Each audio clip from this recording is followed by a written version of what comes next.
Lately, a story has been surfaced where one Debrati Mukhopadhyay narrates in her book about a bone-chilling tradition uh, of a tribe, a small village, Chizami, which falls under Peg district in the state of Nagaland. I think most of us must have seen on social media. She narrates in her book about uh, a mother and a son. When a mother gets old, the son kills the mother and eats her in order to give her peace.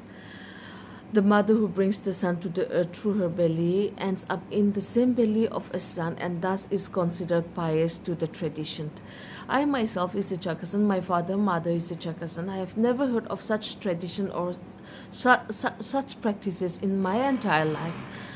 So the author has wishfully and unilaterally written with figments in her imagination in order to smear the image of the tribe and Naga as a whole. It is a blatant lie, red herring, and defamatory by nature. So, uh, I strongly condemn her indespicable and irrational writing, and in the light of it, legal action should be initiated upon her. A recent video uh, is circulating in the media by one Bengali writer presenting our Nagas in a bad image. I would like to clarify, or I'd like to say to our Bengali writers that yes, Nagas were once headhunters, but Nagas were never human eaters. We the Nagas are peace-loving citizens, same as our Bengali brothers and sisters. So I request our writer to be very careful in the days to come when she writes something about a state or a tribe or a culture, um, to be very sure. Then only she should present her writing to the world. Thank you. I've been traveling across India because of music, and there are so many times people come to me when I say that I'm from Nagaland. They come and ask me, "Oh, we really want to come to Nagaland, but we heard that you guys eat human, you guys eat people, you guys cut their head." So many people come to me, and I always take chance to educate them that yes, our forefathers were headhunters, but we were never cannibal. We never ate human fleshes. And to make it worse, there's this writer from Bengal. She wrote a book. She claims it's a fiction novel, but she used the word Nagaland there, and she said that in her story, she's telling the world that Nagas are eating flesh. So this is creating more damages. So many people are scared to come to Nagaland because of people like her. So I totally condemn this, and I want to encourage everyone to come forward, and she should apologize if she is sensitive, if she is, an educated person, which I believe she is. So I want to encourage everyone to come forward and condemn this. Hello, my name is Sentiment Dongen. I'm a student leader and a social worker.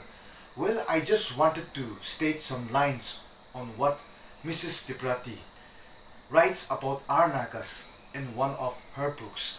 It states that we practice bone-chilling tradition where a son eats his own mother to give her peace. I mean, what is that? We don't practice such kind of tradition. We don't eat human flesh. Instead, such kind of make up stories hurt our sentiments and it affects our lives also.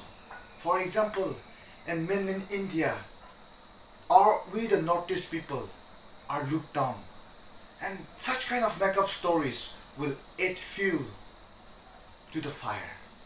In fact, I welcome Mrs. Debrati to Nagaland or any other Northeast states. It will be just the opposite of what you wrote. We the Northeast people are kind, humble, and hospitable.